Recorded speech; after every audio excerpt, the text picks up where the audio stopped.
Bonjour à tous et bienvenue dans cette vidéo. Aujourd'hui, on va s'attaquer au ciblage des entreprises ensemble. Et donc, tout se passe au niveau du bouton Explorer ici pour bien comprendre. Comme vous le voyez, dans cet écran, vous avez un premier bloc ici d'activité et puis un second qui est lié à la notion de filtre magique. Je vous en ai fait une vidéo parce que ça mérite vraiment beaucoup de temps pour que vous puissiez bien comprendre qu'est-ce qu'il existe à l'intérieur de ces filtres magiques. Et donc aujourd'hui, on s'intéresse à notre premier bloc sur les activités.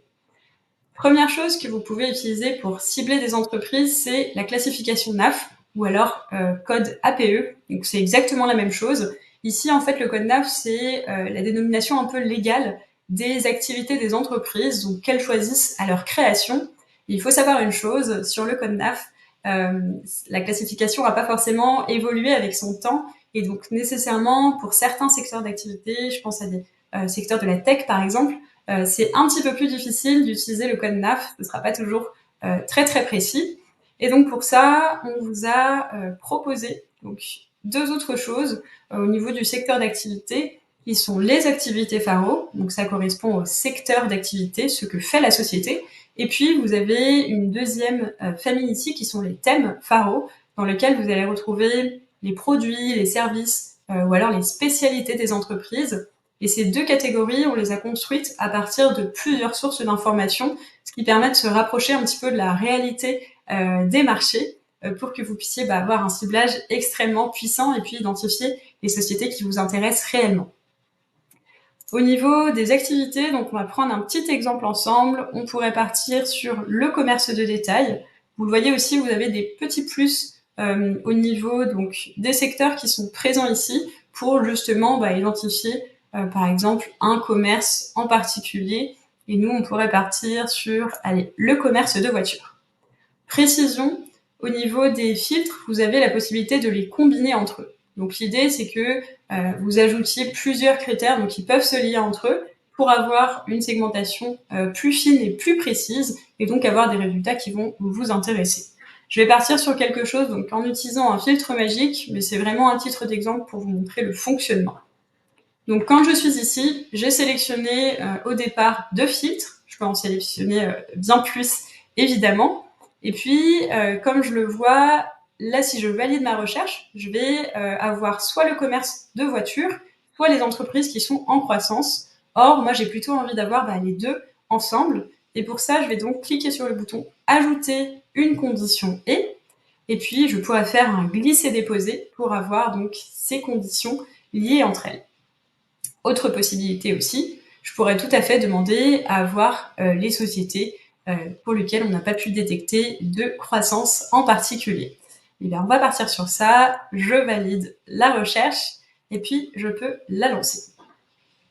Donc lorsque je suis ici, j'ai donc mon volume de sociétés qui va apparaître, j'en ai 30 000. Je pourrais tout à fait ajouter des critères sur la localisation des entreprises ou bien sur la taille. Prenons par exemple les 50-99. Et autre élément qui va être important, vous voyez, vous avez un petit bouton qui permet de se limiter aux activités principales des entreprises.